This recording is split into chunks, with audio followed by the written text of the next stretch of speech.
St. Cloud, Alexander. and Alexander. And should have those. So out of the 208, the training budget would have been the payments for the training itself, so the reservations for the league for their portion of the training, and then you referenced the travel expenses down in 331. That would have been the hotel and or mileage for those. So that would have come out. And then under 575, the computer equipment, we're almost at budget there too. That's by design. So out of most of we have computer equipment budgets in a handful of portions. Mhm. So, and the unexpected expense of the replacement of the backup server earlier this year, a large portion of that went to the treasurer or city hall computer expenses. But I tried to break out portions of that in our other In the computer budget. budgets, just because we didn't have a specific expenditure in mind this year for the council one. Mhm. Usually it would be like the lapel mics, or if we did tablets or whatnot, but I think we've Okay. discussed potentially doing tablets out of the ARPA funds that have to be spent by late next year. Yep. Okay. So because that's gonna come from that, I had apportioned some of the larger expense to this one. Okay. And then looking forward to next year, what we had talked about was raising, because $1,000 in that computer equipment budget, we talked about either eliminating it or if we had to, what would come out of that, and we determined that, again, like the lapel mics, if we had to replace a couple of, and the batteries have been getting worse in those, if we had to replace some of those, there's no way we're gonna get much for $1,000. So at least $1,500 might take a bite out of a few of those, Okay. if they start going out. Okay. And then on page 301, the auditing and accounting, is that because we got extra training from Abdo? Yes, that's, Okay. that accounting services and auditing is both, our audit has gone up in price, the Mhm. audit contract, and then the accounting services that they've provided throughout last year and the beginning of this year. And then the general liability insurance obviously has gone up. They have gone up, and I saw in this one, it's over. Part of that is those liabilities are apportioned based on what we apportion to each grouping. So there's probably 8 or 9 line items for general liability insurance across wherever employees or full-time employees are apportioned. So Okay. I had last year, it would have been after our liability insurance was paid in 2022. Prior to the 2023 budget, I did juggle around, after talking with Dan when he came on in Wayne's stead, we kind of readjusted where some of the public works guy, what percentage was apportioned to different enterprise accounts versus how much time they're spending in streets or parks. So with that adjustment, kind of the fallout of that was some of the general liability insurances, because the league is basing them on a different structure, more like whole employees apportioned to certain things, and where I'm putting like maybe 25% of an employee. So it's our whole liability insurance didn't go over budget. It would be just in this section, and then some Right. of them are under. Okay. And then next year, a bunch of that went up. Our liability insurance didn't go up a lot, but there are a couple things that went up, and we added an employee, so some of Yep. those things did increase. Okay. We had an employee for the workers' comp and then general liability. We also acquired some property like another truck, and I think even just the value of the improvements done to the streets increased the overall property value in the city, which increased our umbrella. Okay.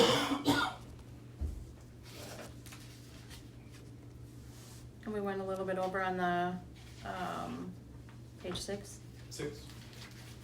222, vehicle repair. Yes.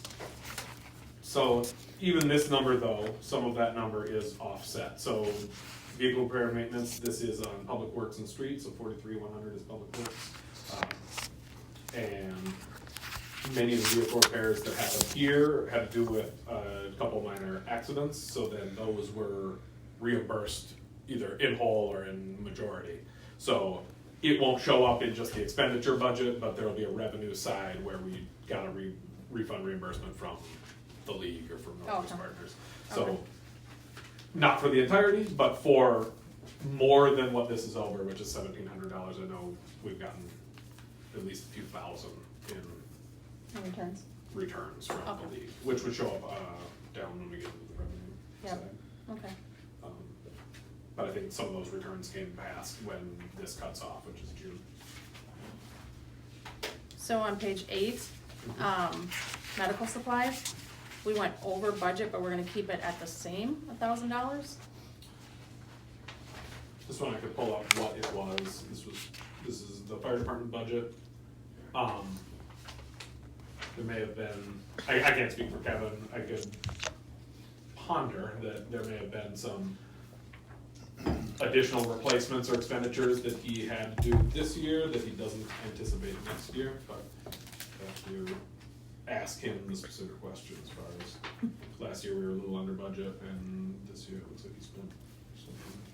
That's not bad, but- So, but, yeah, I'd have to direct that question to him, but I could ask that of him, just to see if the current $1,000, if he's reviewed that, and if that's gonna cover, if he believes this is gonna be an ongoing.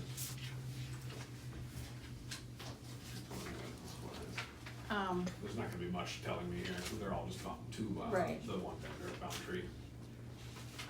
Page 9, workers' comp insurance, that's just a general increase, right?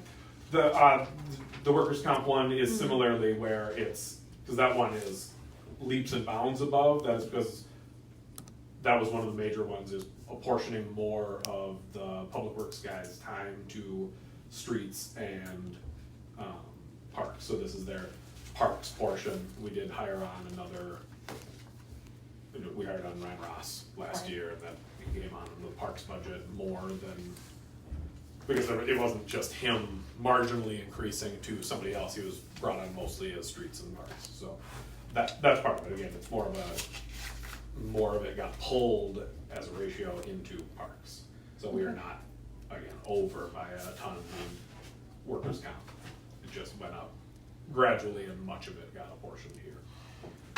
Okay. Thank you. And in that vein, for the 2024 numbers, Mhm. those are all calculated by the newer invoices that we got this year from the renewal, which had at least the same number of employees, so they should be more, they should reach an equilibrium now with the amount of employees that we have under those categories. Okay. That's all I have. Thank you. Does anyone else have any other questions about specific increases or decreases or anything? Or recommendations for other things that they'd like to see added into? Or we can get into the summaries and then talk about just kind of what the summary options are. Do we know what it's gonna look like for, in total, the, safe and sick leave for part-time employees? Do we know how that's gonna? I will, there's not a lot we know, but I'll pull up Yeah. my estimate. It's kind of the consensus is that everybody's So, kinda, I know we've, I don't know with whom I've had the discussion and who I haven't, or how into the details, as far as I know them, I've gotten, but for sure, not on the record. So for on the record, the way it's going to affect all employees, not just the summer help part-timers, is going to vary. So many cities aren't looking that much into safe and sick leave if they just have full-time employees. They're assuming, cities generally have great benefits. So we already get more, if we just call it sick leave, we already get more as full-time Right. employees here than is required rate by the law. What will have to change for even full-time employees is if we consider our sick leave that we currently have to fulfill safe and sick leave requirements, then all of our sick leave will be held to the standards of Minnesota safe and sick leave. So how it will affect how we budget, maybe it won't change the budget as much because we already have the numbers there. But it'll be more in how the leave is controlled or, accessed. So there's far fewer restrictions on how and when it's used, and a lot of it is just one-off, there could be a one-off circumstance that is covered under this that might not be within our policy. In my experience here and just in the last couple of years, I know that we've had no issues where we've had to seek out additional documentation that we weren't getting, or any employees where there's been some kind of trend where we've had to dig deeper in their sick leave use. So in that respect, other than the changing of the policies themselves, how they're written, I don't think there's gonna be a big change. It'll also involve some changes with the union contractors, because we're gonna start referring to it as something else. But I don't expect that, at least for full-time employees, it won't change really our numbers or how it's accessed. For the summer help, currently they don't get any, so that would be where our biggest changes would be. So any part-timers, currently we had 3 this summer, we had 2 summer help and then 1 for the compost site. By just calculating their hourly pay and how that would, what our proposed season would be for them hired and what their normal pay is. With all that together, just their pay estimate for next year would be just under $25,000, and adding in the cost of the safe and sick leave would only bring it up to under $26,000. My estimated cost of the safe and sick leave, that is if we are having them accrue it at the 1 hour of safe and sick per 30 hours worked, would be $827.85. So under $850 for all of it. So, and as a percent, Is that one of the things that, and I've read through it, and some of it is just, I don't understand it, but are they gonna be able to, technically then they're only summer help, so their employment is terminated at the end of the summer, they can have all of that paid out to them when they leave? They can choose to have it all paid out. They would have to have it paid out unless the deal would be, even if we're taking back the same employee next year, unless they are coming back within 180 days. So unless that next start date, if they start, say, the first of whatever month, we only carry the balance over if they're going to be employed in under 6 months. So ultimately, whatever balance they would remain would just get cashed out, and then they would start accruing the next year. Yeah. And then there's some restrictions for tracking and notification. So whenever an employee hits the first 80 hours, so 2 weeks of full-time pay, or whenever they hit 80 hours, then they have to be notified that now you've accrued this many hours and you're eligible to take it. You can't take any of it, use it, until you've hit 80 hours of employment. With many of our summer help, they're working 80 hours in 2 weeks. They're working pretty much full-time, temporary rather than part-time, or close to it. Where that is gonna come up, it's gonna be an individual basis when they're gonna hit that 80 hours, and I would just have to have some kind of form. They'll have to be notified in that way. So that's the one thing, is part-time summer help, we're looking at under $1,000.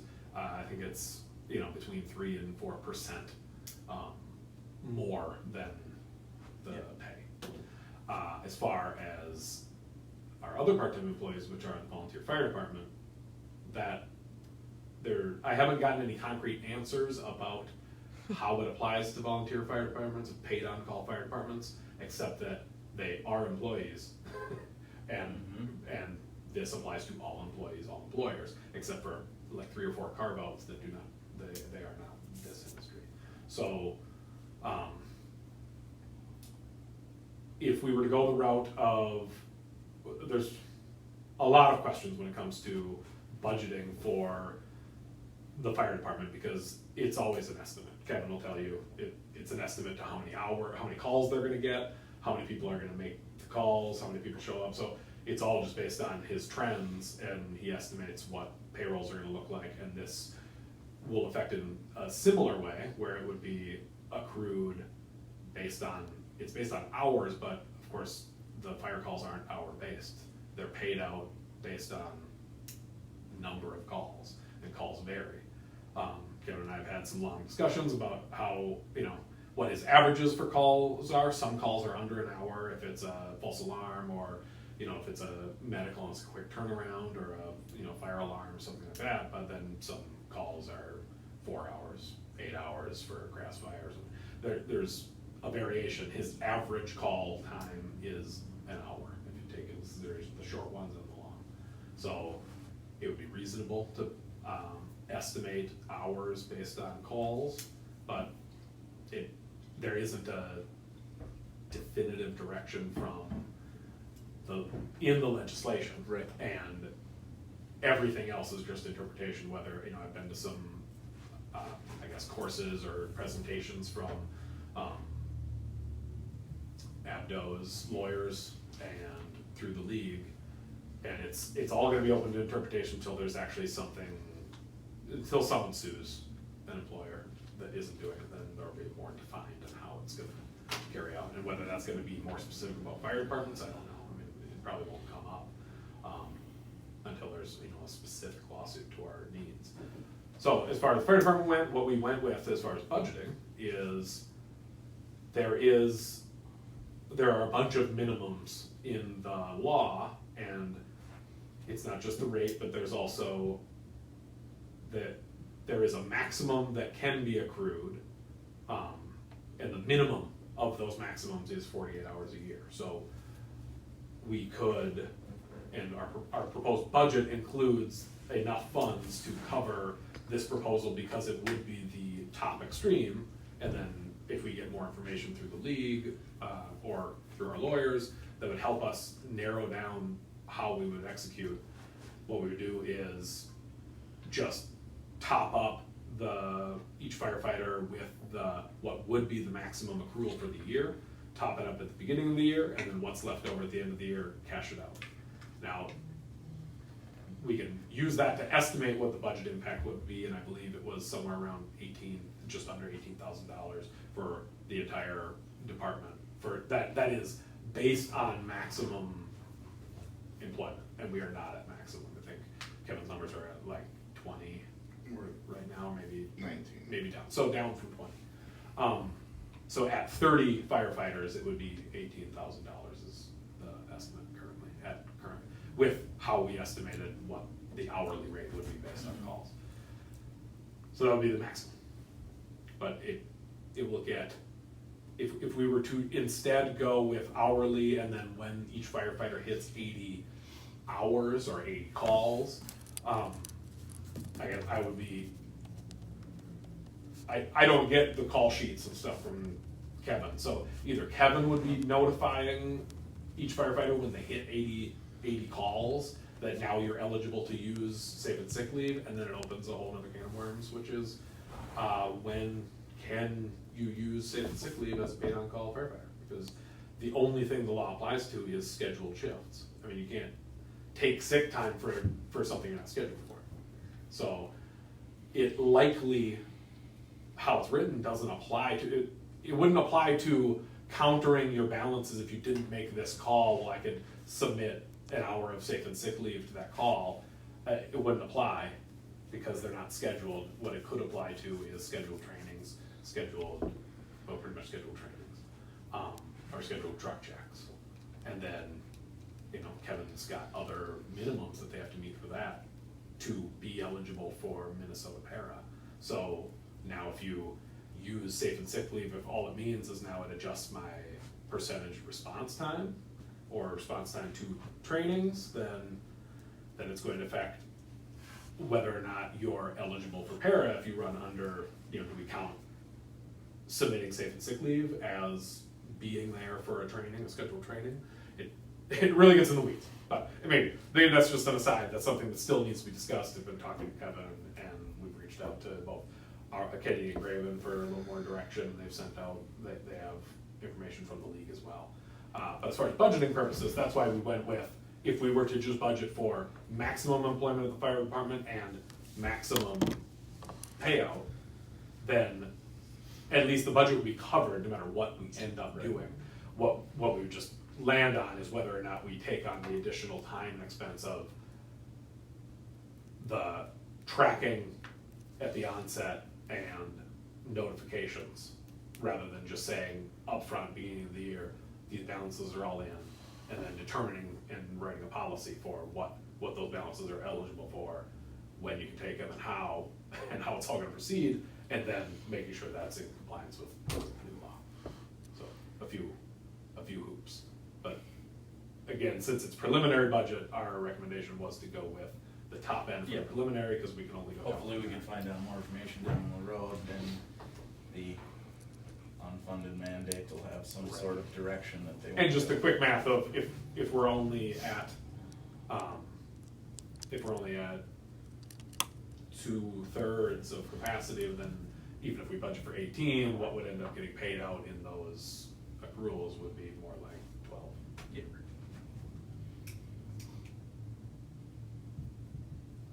Long answer to a very specific question about summer help. It's all right, I was gonna lead into that anyway, about whether we've gotten more direction on that, because I know that was a big topic that we had when we talked about the budget, so. Pretty much all the cities are struggling with this right now. There's lots of conversations, topics going around between the administrators here in Wright County, between the administrators around the state, clerks. Everybody is wondering, wants some direction on this. So there just isn't any.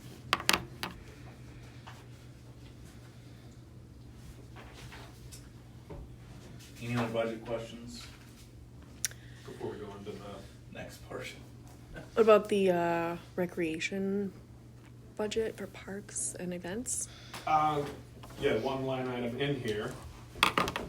So the recreational budget, recreational programming budget, which has sat at $4,000 for a couple of years now. Historically, what has come out of this budget has been recreational programming, so things, for instance, like open gym at the school. And another thing that's come out of this has been some funding of city events. Through more and more questioning of our lawyers to try to narrow down the focus on what can and can't be used out of this budget. The last interpretation or impression I got after talking to one of our lawyers and reading through all of the stuff from the league and Minnesota Revisor, the legislation itself, is that it was my take that as long as it was contributed funds from outside sources were going to the events, then the portion that was being budgeted out of the levy could still be paid on things that are specifically legal for events. So music, or just the safety and security of the event. So having porta potties and the running of the event. But now, after further input from our lawyer, it comes to my attention that as soon as those donations hit our funds, as soon as they're in our bank account, those are now, though they weren't levied for, those are now city funds, and they fall under the same restrictions as any other funds that were taxed for. So going forward, there's pretty much just events cannot be funded or donated to or funneled through city funds unless it was really what is allowed is recreational programming. That recreational programming can include some of those things that are specified when it comes to city events, like music in the park. You know, there's a specific authorization for the mayor of a city to host free music. So how that's interpreted, that's often been interpreted to include movies in the park and whatnot. So I've got a little punch list of the things that are included in programming. But really the intent going forward would be to maintain the budget that exists in recreational programming, because recreational programming is not something that can't be done. That's why it exists.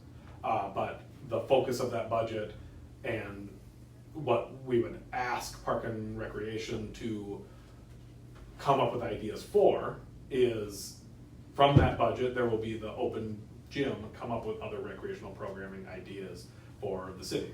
That can be children's programming, senior programming, some kind of scheduled or consistent thing, programming for residents, that is accessible by all or by seniors and or children. So it can be held at the community center, it could be further things that we could discuss with the organization through the school, through the community ed. You know, they may have ideas, things that are going on in other cities that we could replicate or that we could drive here. So it's not an issue of recreational programming isn't allowed or recommended. It's just, we should find some other avenues for recreational programming in the city that Park and Recreation could recommend, since there are our insight into what the community wants as far as the city to do when it comes to parks and So it's a recreation. consistent event that goes on. It's usually like recreational programming, like if we Right, had, some kind of, yeah, like open gym, or if Yeah. we had some sort of senior program that we were hosting once a month or something. something for and- seniors that happen yeah. at the community center or at the parks. One of the things they did say, the attorneys, you know, because I asked, how can other cities do this? Because I've heard and they've told me, and they said, yep, but, you know, if a resident complains, not that would happen here, if a resident complains, we could get fined or get a bad, like, mark on our audit, and then they would forever be watching that. So, And Kind of like when we did royalty.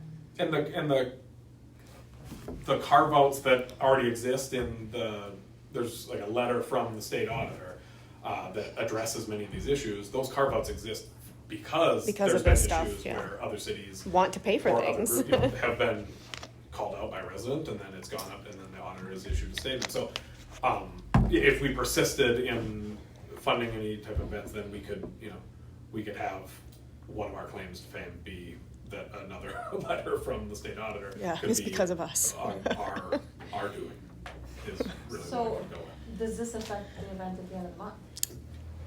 It ultimately the things on that event are already bought and paid for, so Yeah. I don't know what And course by of the action at this time they point would found be. out about this, you know, So Mary was it'll just be- sort of like, well, do it and then don't do it from now on. It- Yeah. You know, it'll be divulged to the auditors at the time and see what they Yeah. make it. I mean, the auditors have seen Books. these same line items for years, and, you know, and it hasn't raised a red flag. It really took some it takes some prying to get that specific answer, because none of the lawyers want to give just general blanket statements. It's give me a specific scenario, and we'll tell you if it's the allowed or more not. fine tune, like, well, then what about this? Is where it's okay. And Kennedy Ribbon has said they will, if we want, they will draft a memo, you know, at a cost. Draft a memo that would specifically say, you know, direct us to not, but it's all the same information that is available from the league in 100 pages or more. So, moving forward then, so let's just say the Celebrate Montrose group wants to do something. Mhm. Is there a way of pairing up with the city on events? That- If they did music or So fireworks? that's where when we talked about like having a portion of even Celebrate Montrose this year being the city, you know, staffing one area, that's where the lawyers pointed me in the direction of then making sure that it's a physically defined area that the city is operating in and is insured, and only city staff are doing the staffing. I mean, they want to be very definitive about like what's going on here is a city program that is part of recreational programming and is not mixed. So the mixing Becomes very icky and gray. it gets muddy. Yeah. It seems like the mixing could be they happen to be at the same date and time, which sounds. I mean, it's like trying to find a back door to it. Yeah. It seems like it would be feasible, but again, it would still have to fall into what the city has the legal authority to do with taxpayer So basically just continue to have you do the BIFs, money. right? Stuff like that. I mean, yeah. that's something. Mhm. Yeah. Okay. Okay. I'll find a consistent program. Okay. Well, like some of the cities do, like, you know, music in the park once a month in the summer Yeah. months, something like that could Yeah, be. a lot of that's sponsored though. Right, but I mean, but that would be something be that part we of it. could Movie in the park. fund and possibly collect money for too.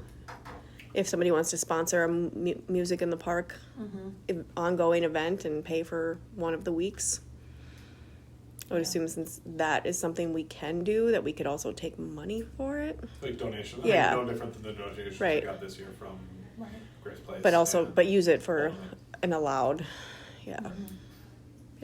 We could ask Ron Sylvia to do senior night, or senior night cards. Right, yeah, I mean, you know, stuff like that, so Okay. be up to Park and Rec to kind of come up with some ideas maybe and future Are they programming. aware? Is Park and Rec aware of this? That's I'll coming? have to talk to Christy. I mentioned Christy before. Yeah, and we've I talked mentioned it about to, Toby. I think Toby one Yeah. time he was in, so. Okay. Yeah. Well, that's a bummer. Yeah, At least we got something. Once, So- at least once. The next page 22 is estimated net tax capacity for 2024. We have not gotten, originally, or the initial estimate that we received from Wright County usually comes sometime in the first or second week of September. We're very early in September right now, and I have not received it. So I've gone off of an estimate based on expected trend and averages for, so the overall average from all the years, 2023 down to 2020, or 2006, the average increase from all those years is 6.4%. So I have that as our estimate because I believe home values are starting to taper and either stagnate or fall a couple percent.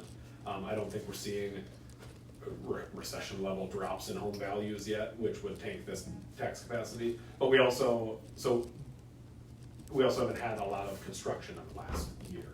So my estimate would be a conservative take on the overall average, which would be a roughly 3.2% rise in tax capacity. We should get an initial figure from the county soon, and then that'll affect these numbers, whether it comes in a little higher than the rate we would have to increase taxes, or our final rate will come down a little bit, and if this goes down, if our taxes does go down, which it has previously, and notably after the 2008 recession, it started dropping year over year for a handful of years. Since then, it's pretty much gone up consistently. Sometimes a little bit, sometimes a lot. So we haven't seen a fall, so I'm not expecting a fall because we're not in that type of recession currently or yet. So that's my estimate, and based on that estimate and the numbers in our worksheet proposals, all those could be tweaked and would be if we picked one of the following options. So I put together myself 4 separate proposals, not to get too in the weeds here. The first one you'll see on page 2023 includes, we have yet to approve the final CIP. We're working through making some alterations since our CIP workshop, but among the things on the CIP, the things that would hit in 2024 are included in this proposal, which does include the rotating balances for rotating through vehicles and equipment. And this first proposal also includes the possible changes or updates to Carver Field. I know this isn't currently, it has not yet been added to the Park and Trail plan, but there's discussion about it and we have bids. So in the interest of making sure we would have the funding for it, if we do go forward with that, this would include that. So this would include the, I believe it was $40,000 for the Carver Field improvements and $90,000 for the fencing at Carver Field. So those are included here. You'll see the portion of parks that I would attribute some of the local government assistance to beyond the $40,000. That's the $10,000 that we're currently, the kind of maintenance amount that we're setting aside for park development, the regional park. And then that $130,000 for those other two items. That can be funded within this plan and the other portions that are on the CIP for this coming cycle, mostly vehicles and equipment. That would be a the nominal increase would be a 4% increase, but that would be offset in rates by some of the increase in tax capacity that we estimate. So our current tax rate for the city taxes is 47.89. That would increase taxes a little bit less than 1% to 48.82%. So after the breakdown, the spreadsheet, there's more of a summary of what the impacts would be. So a 4.5% increase, or just under $80,000, a 0.63 increase to the tax rate, and then those impacted values at home value, property values estimated at $200,000, $250,000, and $300,000. So the difference in those, the increase is listed at the bottom there. So for those rates, it would vary from $12 and change to nearly $19 for the course of a year. Again, with the stipulations that the tax capacity comes in at our estimate of a 3%. The next proposal would be similar to that portion with some of the items that are in CIP. I should look at 401 again, see exactly what else was on the pitch for CIP. So I can be more specific.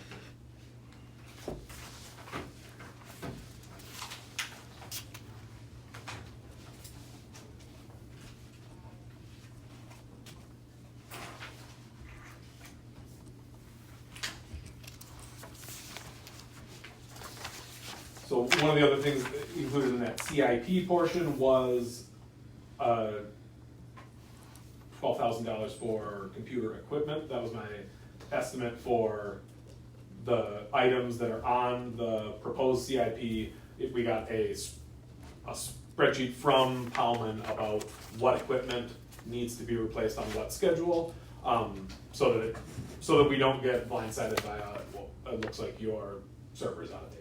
So now with that schedule, if the CIP is approved, that first proposal does include that portion for those computers, the computer equipment. It may be a server, I'd have to look at the specific items, but maybe a server and a firewall, and it was $12,000 were a portion to this coming year from that one.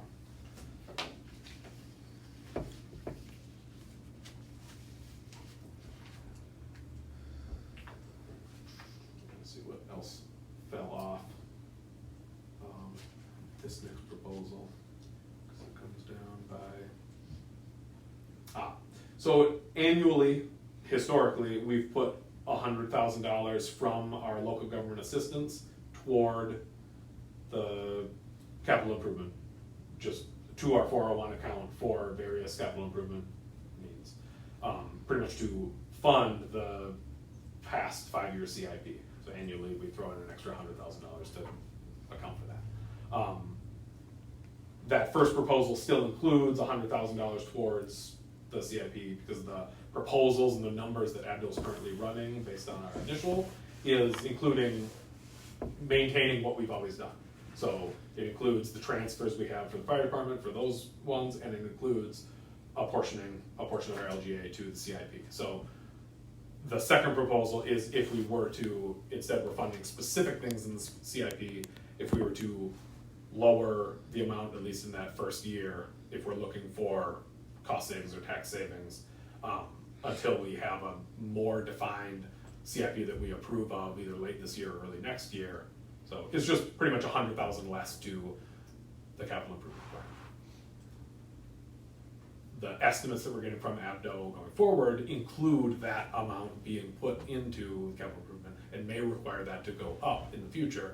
This is again just kind of firing blind in that we don't have an official CIP approved yet. So first proposal would maintain that $100,000 and increase funding to a couple of projects that we expect Park and Rec would recommend and council may want to approve. The second one is to keep those specific projects, but to drop the additional funding for the future CIP that is not yet adopted, but likely will be. That would, on the next page, on 26, would then show a slight reduction in overall taxes, you know, across those property values of $40, $50, or $60. Still a small reduction, you know, which could easily be offset by other increases on all the other things you'd see on your taxes.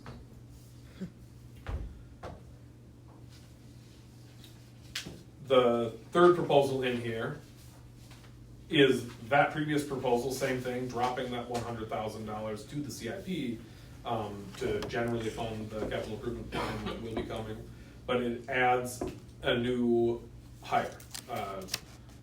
Jessica and I have been talking in the past month or so about potentially hiring another employee in the office, either a full-time administrative assistant, or I had thought potentially hire what my previous title would have been as a deputy treasurer. So one of the roles that I had when in the short stint that I was there was code enforcement, and that's one of the things that takes up a lot of Jessica's time. So to kind of take some of the pieces from Jessica's role, code enforcement, which has fallen mostly on her, some of the pieces from the clerk role, and some of the pieces from Christie's role. So take a small portion of each role, and you know, there's enough work for another person in the office, so whether it was an admin assistant at part-time or full-time, or a full-time deputy treasurer, this one would include the funding of that new hire at the most, which would be a deputy treasurer at the starting rate, plus the impacts of insurance and workers' comp and all that. So all those items adjusted would come in at just under 100,000. It would be about 96,000 and change. I have the number somewhere in here, but for rough numbers, it's under that 100,000. So this one comes in at a similar 4% increase as the first proposal that was with the CIP. And then, just so it's not belaboring all the effects, the last one would be all of the things we discussed, which would be the Carver Field, the general funding, the CIP, the vehicle and equipment rolling, and a new hire. So even that maximum amount would be a 9% increase, with an effect ranging on a $200,000 to $300,000 home, ranging from $63 a year to $95.10. We did approve earlier this year for the hiring of an assistant, For administrative assistant. so this but would include just the get their funding. funding in there. of Okay. that. And again, this would be funded, the estimates I've provided are funding at, I guess, you know, the higher end, but could be pared down, depending Sure. on the needs or what we're looking for. Does any of this include like the wastewater treatment plant and all that kind of? For, increases? this is only the levy, so none of the enterprise funds are included in this. None of our tax dollars go to those Okay. pieces. So those will be included in the final budget that'll come out, and, November, right? right, November, approved in December, and then with that will be a new rate schedule based on, there'll be decisions to be made on how that'll affect rates if that budget changes, and then also there's a lot of things going into water and wastewater this year as far as decision making. Right. Okay.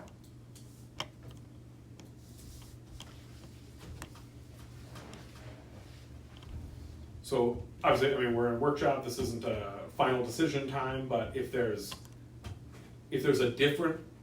one proposal that stands out as we'd like to at least follow through with this as the preliminary, I included one that was kind of reach for the stars with the one that would be a 9% estimated increase, because we can only come down from what our preliminary budget is. So that one's in there for that purpose, whether or not the new number we get from the county as far as tax capacity will support that kind of direction and may bring that number down. we kind of get a direction on where we wanna go, or if there's a tweak in here, or an overall tweak in the budget as a whole, that I can make prior to next week, that I can show at that meeting then, and pick, would be appreciated, so then we know what direction to go. Okay? Do we have any indication what the county's looking at doing for their increases this year? I have no indication from you. It's the one thing that I would be quite nervous about is that, and again, yes, we could go for the high one and we can always come down from that. But if we plan on making any kind of increases, and then the county decides on the 10-yard line that they wanna throw in their big increases that they tend to do, then it's all just gonna get lumped in, and instead of, you know, $15 to $20 a year of an increase to the city, you're talking who knows how much when the county throws their. Well, I know that was the case last year, and then we varied from our preliminary budget by a little bit. We came down a little bit from our preliminary because of the tax capacity that came in. But I know in the meetings with the public that wasn't received. They saw the initial numbers, they saw big numbers, and then they saw the sheet they get from the county and saw their taxes are going up by what, and it doesn't matter how many times we look at our little numbers and say it's only, you know, our portion of this is only that much, most of it is from your home value going up. I mean, so the big number, that if we give them a bigger number at the beginning, that's what they're gonna remember, even if 2 months down the road, we drop $200,000 out of the budget and it goes down to your tax rate's lowering by 1%, they're still gonna remember, you're raising my taxes by 9%, if that's the possibility, or at least somewhere. So it's a bitter pill to swallow, but I guess that's where it's up to you guys if you wanna give me some direction on what to include or not include in the preliminary for that proposal on Monday. I like the proposal on page 27 with the new hire and everything included. 29 would be the new hire and the CIP funding. And then 27 would be a new hire and then not the, CIP. and again, it's the normal funding of the CIP Right, just that's not estimated increasing it, in, yeah, right. not increasing it 100,000.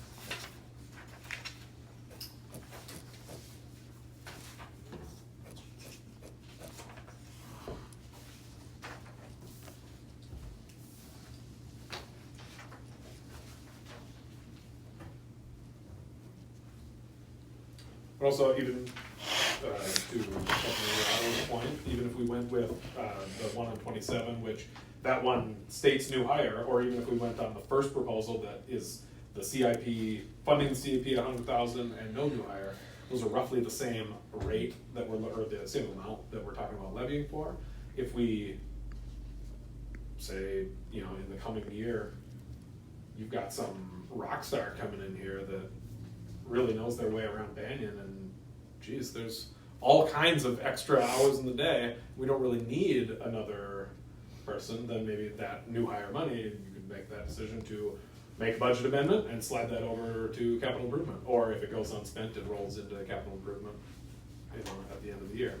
So if it were maybe if hiring a new person were just a contingency for next year, either way, whether you budgeted for CIP, you can make that decision next year, even the funds are there. If then we're talking about, well, now it really does look like, but if we wanna get ahead of the game and we do wanna discuss adding a person, whether an administrative assistant or not, in addition to any other new hires or replacements,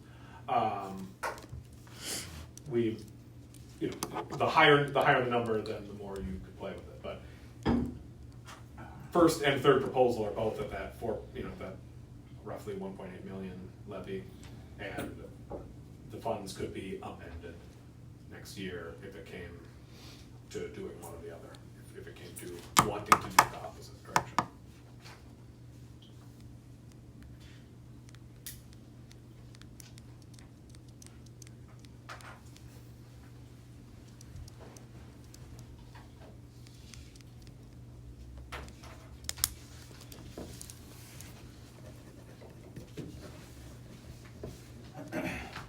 like if we kept the percentage the same that it is now, what would that affect on the budget? You're talking a 0.5%, basically. That would, so if we kept the rate, so the Yep. 47.89, so that would look most similar to what was our second proposal,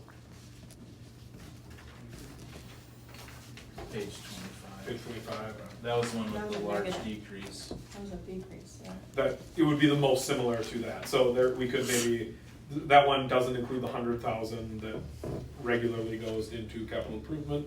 It does include the cover field improvements, and it doesn't include the new hire, so that would be pretty much funding, new improvements to cover field, and if you wanted to hit the mark exactly, I mean, you could increase, or you could fund the capital improvement plan by a smaller rate than 100,000.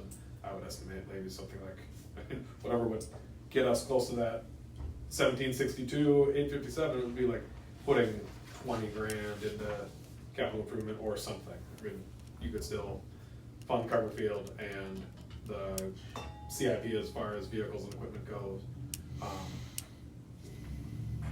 And still have some wiggle room to add 28,000, and then you'd be at your exact same rate because we would be levying for the exact same amount.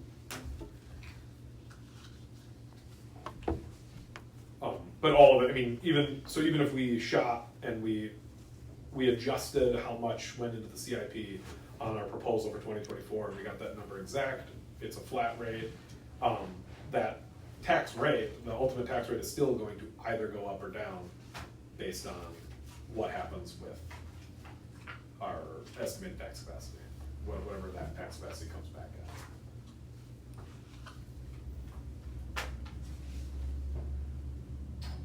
But for the preliminary, if we were to put in for a 4% increase or a 9% increase, and this number comes back better than estimated, we're not gonna see any, and you could still choose to cut some of those things out of the budget. You have that flexibility. I know you know this, but you still have that flexibility also if this tax capacity does come in lower than last year. If it came in lower than your decisions made for it, you'd probably want to go with cutting a percent out of the budget or more. We might want to cut other improvements out too. You have that flexibility to correct it down for the final, but we wouldn't have, if we chose maintaining at 0% or a 1% decrease, if we chose that now, you won't have any of that flexibility except to go.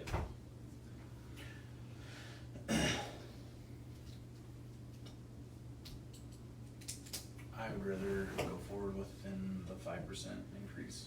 One of the second or the first or third round. Yeah. Wherever the money ends up going to, whether it's CIP or a new staff member, or some combination of the two if it's not a full-time person.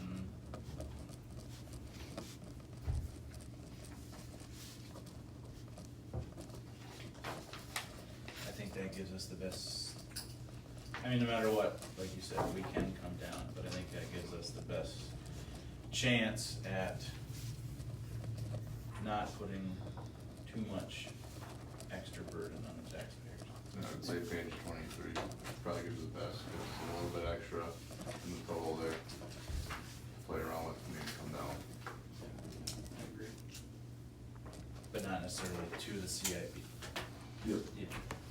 Well, even if it's budgeted there again, We can move that. Yep. there could be a additional later discussion on where to put those. Mhm.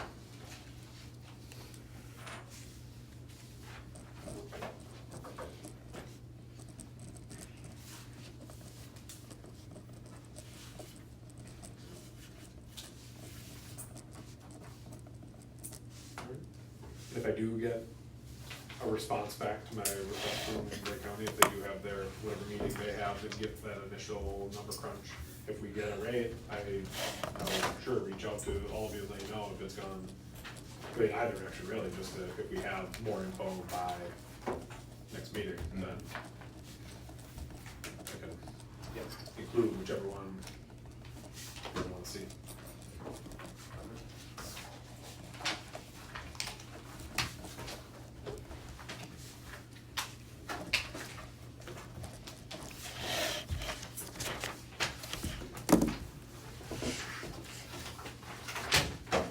Anything else in the budget?